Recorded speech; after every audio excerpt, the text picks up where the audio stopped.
সময়ের পূর্বে, সৃষ্টিরও পূর্বে তিনি ছিলেন। তিনি সকল সৌন্দর্যের উৎস, সকল জ্ঞান ও শক্তির আধার তিনি। তিনি নশ্বর বোধগম্যতার ঊর্ধ্বে, তিন জগতের অধীশ্বরী, মহাবিশ্বের প্রতিরূপা, সকল কামনার কণ্ঠস্বর, যার সৌন্দর্য অনন্তকাল ব্যাপী বিস্তৃত। ঐশ্বরিক জ্ঞানের সকল পথ তার মধ্যে সমাহিত। সমস্ত শাস্ত্রগ্রন্থ থেকে যে অমৃতের ধারা প্রবাহিত হয়, সেই ধারার অধীশ্বরী তিনি। সাধকের চেতনার আভ্যন্তরীণ প্রবাহ তার দিকেই সদা ধাবিত। তিনি ষোড়শী, চিরযৌবনাবতী। তিনি ললিতা, একমাত্র আনন্দ। তিনি মহাবিশ্ব। তিনি তৃতীয় মহাবিদ্যা, মা ত্রিপুর সুন্দরী। মহাবিদ্যা ষোড়শীর অপর নাম। মহাষোড়শী, ত্রিবিদ্যা, ত্রিপুরা, ত্রিপুর সুন্দরী, মহাত্রিপুর সুন্দরী বা ললিতা। তিনি সর্বদা ভক্তদের শ্রী দান করেন। নারদ পঞ্চরাত্র মতে কোনো এক সময় উর্বশী প্রভৃতি অপ্সরাগণ ভগবান শিবের দর্শন করতে কৈলাসে যান। ভগবান শিব তাদের সামনেই কালী রূপধারিণী দেবী গৌরীকে কালী কালী বলে উচ্চস্বরে ডাকেন। দেবী গৌরীকে কালী বলাতে গৌরী লজ্জিত হয়ে কৈলাস থেকে পালিয়ে যান। ইতিমধ্যে নারদ কৈলাসে শিবকে একাকী দেখে দেবী গৌরীর কথা জিজ্ঞাসা করেন। ভগবান শিব সব ঘটনা বিব্রত করলে নারদ ধ্যানস্থ হয়ে দেখলেন দেবী গৌরী সুমেরু পর্বতের উত্তর দিকে আছেন। নারদ তৎক্ষণাৎ সেখানে উপস্থিত হয়ে তবের দ্বারা দেবী গৌরীকে প্রসন্ন করলে তিনি নারদের কাছে ভগবান শিবের সংবাদ জিজ্ঞাসা করলেন। নারদ দেবীকে মিথ্যা কথা বললেন যে শিব আবার বিয়ে করতে যাচ্ছেন। গৌরী তখন অপূর্ব ও অতুলনীয় ষোড়শ বর্ষীয়া সুন্দরী রূপ ধারণ করে কয়েক মুহূর্তের মধ্যে শিবের কাছে উপস্থিত হয়ে শিবের হৃদয়ে নিজের ছায়া দেখতে পেলেন। তিনি শিবের হৃদয়স্থিত ছায়াকে অন্য কোনো দেবী মনে করে প্রচণ্ড ক্রোধে শিবকে তিরস্কার করতে লাগলেন। শিব দেবী গৌরীকে বললেন, গৌরী, ধ্যানস্থ হয়ে দেখো, আমার হৃদয়ে তোমারই ছায়া। গৌরী জ্ঞান দৃষ্টিতে শিবের হৃদয়ে তারই ছায়া দেখে শান্ত ও প্রসন্ন হয়ে শিবকে ছায়াতত্ত্ব সম্বন্ধে জিজ্ঞাসা করলেন। ভগবান শিব বললেন, ত্রিভুবনে শ্রেষ্ঠতম রূপ ধারণ করেছ বলে তুমি স্বর্গ, মর্ত, পাতাল এবং অন্যত্র সুন্দরী, পঞ্চমী, শ্রী ও ত্রিপুর সুন্দরী নামে বিখ্যাত হবে এবং সর্বদা ষোড়শ বর্ষীয়া থাকবে বলে ষোড়শী নামেও বিখ্যাত হবে। এই দেবীর সকল রকম মন্ত্রই অ, দন্তাস, ক, ল, র এই পাঁচটি বেশি ব্যঞ্জন নেই। এই পাঁচটি ব্যঞ্জন বর্ণকে বলা হয় পঞ্চকূট। এই পাঁচটি ব্যঞ্জন নানাভাবে বিন্যস্ত করে বাগ্ভবকূট, কামরাজকূট, শক্তিকূট প্রভৃতি ষোড়শী মন্ত্র রচিত হয়। এজন্য ষোড়শী দেবীকে বলা হয় পঞ্চমী। এই দেবী অতি সুন্দরী বলে একে বলা হয় স্ত্রী। দেবীর মুখমণ্ডল ত্রিকোণ, ধূপুর ও ত্রিরেখা বিশিষ্ট। মন্ত্র তিনটি অক্ষরযুক্ত। দেবীর রূপও তিন রকম। ব্রহ্মা, বিষ্ণু ও মহেশ্বর এই তিন দেবতার সৃষ্টির জন্য কুণ্ডলিনী শক্তি ত্রিবিধ হন। সব বিষয়ই তিনটি হওয়ায় ষোড়শী দেবীকে ত্রিপুরা, ত্রিপুর সুন্দরী বা মহা ত্রিপুর সুন্দরী বলা হয়। মাতা অর্থাৎ পরিমাণ কর্তা, মান অর্থাৎ পরিমাণ ও মেয় অর্থাৎ পরিমাণ যোগ্য এই তিনটি রূপ। রক্ত, শুল্ক ও মিশ্র এই তিনটি বিন্দু। বাগ্ভব, কামরাজ ও শক্তি এই তিনটি বীজ। সোম, সূর্য ও অগ্নি এই তিনটি ধাম। কামরূপ, পূর্ণগিরি এবং জলান্ধর এই তিনটি পীঠ। ইচ্ছা, জ্ঞান ও ক্রিয়া এই তিনটি শক্তি। বান, ইতর ও পর এই তিনটি লিঙ্গ, অ, ক ও থ, এই তিনটি মাতৃকা, এই রূপ ত্রিরূপাত্মক সকল প্রপঞ্চের উৎস ও লয়ভূমি বলে ষোড়শীকে বলা হয় ত্রিপুরা বা ত্রিপুর সুন্দরী। দেবী ষোড়শীর রূপ বর্ণনা বৃহৎ তন্ত্রসার গ্রন্থ অনুযায়ী এরূপ: ষোড়শী দেবী পদ্মতুল্লা, প্রাতঃকালীন সূর্যকিরণের মতো কান্তি বিশিষ্টা, জবা পুষ্প, দারিম্ব পুষ্প এবং পদ্মরাগমণি ও কুঙ্কুমের ন্যায় অরুণ বর্ণা। তার উজ্জ্বল মুকুটে মাণিক্যময় কিঙ্কিণী জাল শোভা পাচ্ছে। তার কুটিল অলকাভ্রমর পঙ্ক্তির ন্যায় শোভায়মান। নবোদিত সূর্যমণ্ডল তুল্য তার বদন মণ্ডল, তার জটিল ললাট ফলকে অর্ধচন্দ্র বিরাজমান। তার কুটিল ভ্রুলতা হরধনুর ন্যায় শোভিত। তার কর্ণদ্বয়ে উজ্জ্বল প্রভাবিশিষ্ট সুবর্ণকুণ্ডল শোভিত হচ্ছে। তার সুস্পষ্ট নাসিকা যেন বিশ্বকর্মা কর্তৃক বিনির্মিত হয়েছে। তথা হাস্যময়ী ইম্বুগ্রীবা এই দেবীর মৃণালতুল্য ভুজাদয় পদ্মের ন্যায় দুই করতল শোভা পাচ্ছে। মুক্তাহার শোভিতা পয়োধরা এই দেবীর মধ্যদেশ ত্রিবলীযুক্ত। দেবীর নিতম্বে কাঞ্চীহার বিদ্যমান। দেবীর দেহকান্তি শত শত চন্দ্রকিরণে সমুজ্জ্বল। রক্তবসনা এই দেবী চতুর্ভুজা ও রক্তপদ্মপরি সমাসীনা। দেবীর দক্ষিণ হাতের উপরে পাশ এবং নিচে পঞ্চবাণ এবং বাম হাতের উপরে অঙ্কুশ ও নিচে ধনু আছে। দেবী রক্তাভরণে বিভূষিতা ও ত্রিনেত্রা। মুখ তাম্বুল রাগে রঞ্জিত এবং সর্বাঙ্গ গোরচনা ও কুঙ্কুমে অনুলিপ্ত। দেবী ষোড়শীর অপর নাম ললিতা।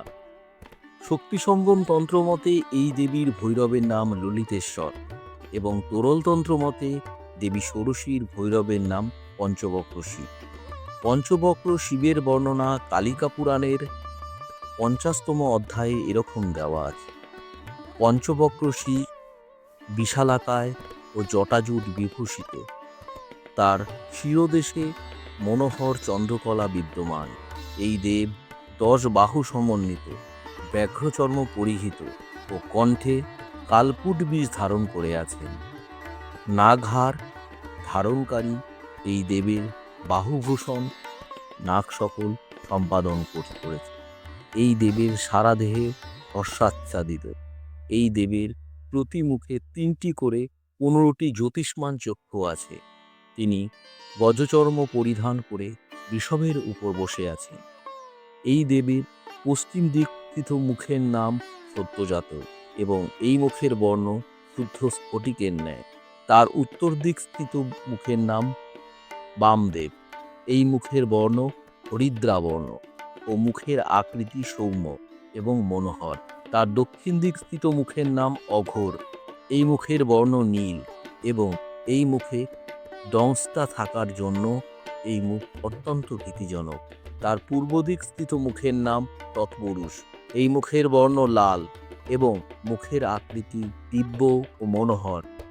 তার মধ্যস্থিত মুখের নাম ঈশান। তার দক্ষিণ দিকে 5টি হাতে উপরের দিক থেকে যথাক্রমে শক্তি, ত্রিশূল, খাট্টাঙ্গ, বর ও অভয় মুদ্রা আছে এবং বাম দিকের 5টি হাতে উপরের দিক থেকে যথাক্রমে অক্ষসূত্র, বীজপুর, সর্প, ডমরু ও পদ্মপুষ্প আছে। দেবী ষোড়শী বা শ্রীবিদ্যার ঘনীভূত ঘৃতের ন্যায় মূর্তি, কেবলমাত্র শুদ্ধ সত্যগুণের ঘনীভূত রূপ। রজ অথবা তমগুণের লেশমাত্র তার শরীরে নেই। অন্যান্য শিবশক্তির মধ্যে কারো কারো শরীরে সত্যগুণের প্রাধান্য থাকলেও রজ ও তমগুণ অল্প পরিমাণে থাকে। এদের কারো মূর্তি শুদ্ধ সত্যগুণ মূর্তি নয়। এজন্য ত্রিপুর সুন্দরী বা ললিতা বা ষোড়শী সর্বোত্তমা পরব্রহ্ম মূর্তি। দেবীর সিংহাসনটি সদা শিবময়। তার মধ্যে আছে পরশিব স্বরূপ পুষ্পময় পর্যন্ত। তার মধ্যে উদ্যান পীঠকের উপর স্বস্তিকাসনে দেবী অধিষ্ঠিতা আছেন। পুরশ্চরণ চন্দ্রিকার নবম তরঙ্গে উদ্ধৃত মহাকাল সংহিতাতে দেবীকে বলা হয়েছে পঞ্চ প্রেতাসনা। ব্রহ্মা, বিষ্ণু, রুদ্র এবং যম, কারো মতে ঈশান বা ভাস্কর, এই চারজন দেবীর সিংহাসনের চারটি পায়া এবং সিংহাসনটি সদা শিবময়। এই পাঁচজন দেবতাকে পঞ্চপ্রেত বা পঞ্চশব বলা হয়। এর কারণ হলো এরা সবের ন্যায় নিষ্ক্রিয় থাকে, অর্থাৎ নিষ্ক্রিয় থেকে প্রবাহাকারে সৃষ্টি বাসনা, বাসনাকালে বাসনা কমল, ওই কমলে বাসনা সুন্দরী আত্মশক্তি ষোড়শী সমাসীন। ইনি চতুর্ভুজা, চার হাতে পাশ, অঙ্কুশ, ধনু ও স্বর ধারণ করে আছেন। ষোড়শী দেবী ধনু ও বাণের সাহায্যে সকল জীবকে বাণবিদ্ধ করে ভোগময় প্রবৃত্তি পথে চালিত করেন। আপন আপন স্ত্রী জাতিকে দেখে সকল জীবই অভিভূত ও বশীভূত হয়ে পড়ে, কিন্তু ভোগপথে মানবের গতি হয় অন্যরকম। মানবে ভোগ আছে, মোহ আছে, আছে ইতর সুলভ সফল ব্যবহার। এজন্য মানব জাতি স্ত্রী, পুত্র, আত্মীয় স্বজন, বন্ধু বান্ধব, বিত্ত নিয়ে পেতে চায় নিরবিচ্ছিন্ন সুখ, অবিচল শান্তি ও নিরাময় দীর্ঘ জীবন। কিন্তু ভোগ করতে করতে মানব দেখতে পায় সুখ সুখ করে যার পিছনে ছুটেছে সে সুখ দুঃখ ধরা সেই পথ কণ্টকিত। নিরবিচ্ছিন্ন সুখ কোথাও নেই। কালের দুর্বার শাসনে তার জীবনে আসে বিভিন্ন বিচ্ছেদ। এরই পরিণাম তার জীবন তিক্ততায় ভরে ওঠে। সে তখন পেতে চায় চিরসুখ, চিরশান্তিময় দীর্ঘ জীবন। মা ষোড়শী তখন নিমজ্জমান পুত্রের কাতর প্রার্থনায় সাড়া দেন। মা তখন পাশ দ্বারা পুত্রের সকল আপদ আকর্ষণ করে অঙ্কুশের আঘাতে সকল বিপদ উন্মীলিত করেন। সূর্য আবির্ভূত হওয়ার পর পারমেষ্ঠ সোমের আহুতি হওয়ায় উগ্র সূর্যের উগ্রতা শান্ত হওয়ায় উগ্র সূর্য বা রুদ্র সূর্য শিবে পরিণত হলেন। শিবস্বরূপ সূর্যই পৃথিবী, অন্তরিক্ষ এবং দৌরূপ ত্রিলোকী এবং তার প্রজাদের নির্মাণ আরম্ভ করলে। শিব সূর্য হচ্ছেন প্রাতঃকালীন শান্ত সূর্য এবং তার শক্তি হচ্ছে শিবা। রুদ্ররূপী সূর্যের শক্তি যেমন তারা ছিলেন, তেমনি শান্ত সূর্যের বা শিব সূর্যের শক্তি হলেন ষোড়শী। শাক্ত প্রমোদে ষোড়শী সম্বন্ধে বলা হয়েছে, বালার্ক মণ্ডলা ভাষ্যাং চতুর্বাহাং ত্রিলোচনম পাশাং কুশ স্বরাং চ্চপাং ধারয়ন্তীং শিবাং ভজে। বাল সূর্যমণ্ডলের আভাযুক্ত চার বাহনে অধিষ্ঠিতা ত্রিনয়না পাশাঙ্কুশ ধনুধান ধারিণী শিবকে আমি ভজনা করি। ষোড়শী দেবীর এই স্বরূপ কোনো কোনো প্রতীকের উদাহরণ স্বরূপ হিসাবে আমাদের কাছে প্রকট হয়। সূর্যে প্রকাশ অর্থাৎ আলো আছে, তাপ অর্থাৎ অগ্নি আছে এবং আহুত সোম অর্থাৎ চন্দ্রমা আছে। ত্রিণী জ্যোতিংসী জগৎ প্রপঞ্চের আবির্ভাব ও তিরোভাবে দেবীকে সাহায্য করে। পঞ্চকোষের মিলনে আমাদের এই স্থূল দেহ গঠিত হয়েছে। স্থূল দেহ অন্ন রসময়, তাই স্থূল দেহের অপর নাম অন্নময় কোষ। অন্নময় কোষের দেবতা হচ্ছেন রুদ্র, কারণ ইনি জীবকে ভোগপথে রোদন করান। কারো মতে জীবের অবিদ্যাগ্রস্ত জীব ইন্দ্রিয়গণের সহায়তায় জড়দেহে আত্মবোধ বিশিষ্ট হয়, ফলে ভোগ পিপাসু হয়ে জন্মমৃত্যুর আবর্তে পড়ে নানা দুঃখ কষ্ট ভোগ করে। প্রাণময় কোষের দেবতা হলেন বিষ্ণু। প্রাণময় কোষ হচ্ছে প্রাণশক্তির আধার। প্রাণ অপান সমান, উদান, বাণ, নাগ, কূর্ম, পিকর, দেবদত্ত ও ধনঞ্জয় নামে প্রাণশক্তি দশধা বিভক্ত হয়ে পঞ্চকর্মেন্দ্রিয়ের সাহায্যে অন্নময় কোষকে কার্যকরী অবস্থায় রক্ষা করছে। তৃতীয় কোষ মনোময় কোষ। প্রাণময় কোষকে ব্যাপ্ত করে মনোময় কোষ রয়েছে। চক্ষু, কর্ণ, নাসিকা, জিহ্বা ও ত্বক, এই পঞ্চ জ্ঞানেন্দ্রিয় ও মন, এদের সংযোগ অবস্থারই নাম মনোময় কোষ। সংকল্প ও বিকল্প মনের ধর্ম। চন্দ্র মনের দেবতা। চন্দ্রের হ্রাস বা বৃদ্ধিপ্রাপ্ত কলায় মনের ভোগমুখী গতি হ্রাস বা বৃদ্ধি হয়। সূর্যের প্রত্যক্ষ শক্তি সঞ্চারিত হয় মনে, সুতরাং সূর্যই মনোময় কোষের প্রকৃত অধিপতি বা দেবতা। চতুর্থ কোষ বিজ্ঞানময় কোষ। ব্রহ্মা বিজ্ঞানময় কোষের দেবতা। পঞ্চ জ্ঞানেন্দ্রিয় সহকৃত বুদ্ধিসত্তাই আমাদের বিজ্ঞানময় কোষ। অন্তিম কোষের নাম আনন্দময় কোষ। আনন্দময় কোষ কারণ দেহে বিদ্যমান থাকে। অন্ন রসময় প্রসিদ্ধ জীবকোষকে বলা হয় স্থূল। স্থূল আমাদের ব্যবহারিক জাগ্রত দেহ। মনোময়, প্রাণময় ও বিজ্ঞানময় কোষের সম্মিলিত অবস্থান নাম সূক্ষ্ম। এটা স্বপ্ন দেহ। সর্বান্তর আনন্দময় কোষ হচ্ছে কারণ দেহ।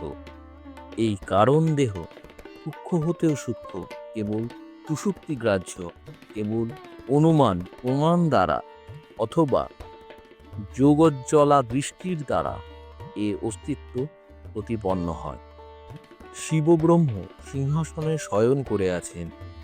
অর্ধস্থিত শায়িত অবস্থায় তার নাভি থেকে যে কমল নালের উদ্গম হয়েছে, ওকে কমল নাল না বলে বলা যায় সচতে ষোড়শী, অর্থাৎ শিবশক্তি এই তিন রূপে বিশ্বকে প্রকাশিত করে রেখেছেন। আর এই জন্যই তো সূর্যকে বলা হয় লোকচক্ষু। দেবী ষোড়শীর তিন চক্ষু এই তিন জ্যোতির প্রতীক। সৌর অগ্নি সোমাহুতিতে শান্ত হয়। প্রাতঃকালের বাল সূর্য এর সাক্ষাৎ উদাহরণ। সুতরাং দেবী ষোড়শীর শরীরের বাল সূর্যের ন্যায় আভা এই অবস্থার প্রতীক। সৌরশক্তি আকর্ষণরূপ পাশ দ্বারা মহিমণ্ডলে সবকিছুই বেঁধে রেখেছে। দেবীর হাতের পাশ এরই প্রতীক। দেবী অঙ্কুশের সাহায্যে সকলের উপর নিজ প্রভুত্ব ও শাসন চালান। তার ভয়ে অগ্নি তাপ দেয়, তার ভয়ে সূর্য তাপ ও কিরণ বিকিরণ করে, তার ভয় ইন্দ্র, বায়ু ও যম নিজ নিজ কর্তব্য কর্ম সম্পাদন করে। দেবীর হাতের অঙ্কুশ এরই প্রতীক। যে ব্যক্তি প্রজ্ঞাপরাধের দ্বারা শক্তির অটল নিয়ম উল্লঙ্ঘন করে, দেবী তার বিনাশ সাধন করেন। পৃথিবী, অন্তরিক্ষ এবং দৌ, এই তিন লোকে ব্যাপ্ত রুদ্রের অন্ন, বায়ু ও বর্ষা, এই তিন রকমের বাণ আছে। এই বাণ আসলে শক্তিরই বাণ। এই বাণ দ্বারা তিনি সংহার করেন। এরই প্রতীক হল দেবীর হস্তস্থিত বাণ। সৃষ্টিকর্তা ব্রহ্মা, পালক বিষ্ণু, সংহারক রুদ্র এবং খণ্ডপ্রলয়ের অধিষ্ঠাতা যম, এই চার দেবতা ষোড়শী শক্তির অধীন। ষোড়শী এই চার বাহনের উপর সিংহাসনে বসে আছেন। দেবী ষোড়শীর অনেক প্রকার নাম: ত্রিবিদ্যা, ললিতা, রাজরাজেশ্বরী, ত্রিপুর সুন্দরী, মহাত্রিপুর সুন্দরী, বালা, পঞ্চদশী, ষোড়শী প্রভৃতি। মূল তত্ত্ব এক হলেও পৃথক পৃথক নাম অবস্থাভেদের পরিচায়ক। এই বিদ্যাকে ব্রহ্মবিদ্যা বা ব্রহ্মময়ীও বলা হয়।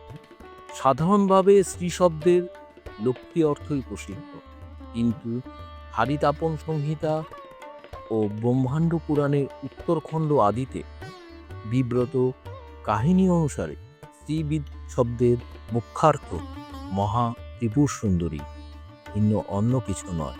শ্রী অর্থাৎ মহা ত্রিপুর সুন্দরী প্রতিপাদিকা বিদ্যামন্ত্রী ত্রিবিদ্যা, আর এই মন্ত্রের অধিষ্ঠাত্রী দেবীকেও ত্রিবিদ্যা বলা হয়। ত্রিপুরা তত্ত্ব। শ্রীবিদ্যার নামান্তরী ত্রিপুরা, ব্রহ্মা, বিষ্ণু, শিব এই তিন দেবতার থেকেও পুরা অর্থাৎ পুরাতন দেবীর নাম হচ্ছে ত্রিপুরা। গৌড়পাদীয় সূত্রানুসারে তত্ত্ব ত্রয়েন ভিদা অর্থাৎ তিন তত্ত্ব থেকে ভিন্ন হওয়ায়, গুণাতীত হওয়ায়, ত্রিগুণ নিয়ন্ত্রণী শক্তি হওয়ার জন্য দেবীর নাম হয়েছে ত্রিপুরা। ত্রিপুরানব এ ত্রিপুরা শব্দের ভিন্ন প্রকার নিরুক্তি করা হয়েছে। ইরা, পিঙ্গলা, সুষুম্না এই নারী ত্রিপুরা। সেই শক্তি, মন, বুদ্ধি এবং চিত্ত এই তিন পুয়ে বাস করেন বলে দেবীকে ত্রিপুরা বলা হয়। আবার এরকম নিরুক্তিও কোথাও কোথাও পাওয়া যায়। ত্রিমূর্তির অর্থাৎ ব্রহ্মা, বিষ্ণু ও মহেশ্বরের জননী হওয়ার জন্য তিনি ত্রিপুরা। ত্রয়ী অর্থাৎ ঋক, সাম ও যজুর্ময়ী হওয়ার জন্য তিনি ত্রিপুরা। মহাপ্রলয়কালে ত্রিলোকীকে নিজের মধ্যে অন্তর্লীন করে নেওয়ার জন্য ত্রিবিদ্যার ত্রিপুরা নাম প্রসিদ্ধ হয়েছে। আরেক স্থানে বলা হয়েছে যে ব্রহ্মা, বিষ্ণু এবং শিব ত্রিবিদ্যার জ্ঞান শক্তি, ক্রিয়া শক্তি ও ইচ্ছা শক্তি এই তিন স্বরূপ। ইচ্ছা শক্তি ত্রিবিদ্যার শিরোভাগ, জ্ঞান শক্তি মধ্যভাগ এবং ক্রিয়া শক্তি অধোভাগ। এরকম শক্তি ত্রয়াত্মক হওয়ার জন্য ত্রিবিদ্যাকে ত্রিপুরা বলা হয়। বন্ধুরা, আজ এ পর্যন্তই। ধন্যবাদ।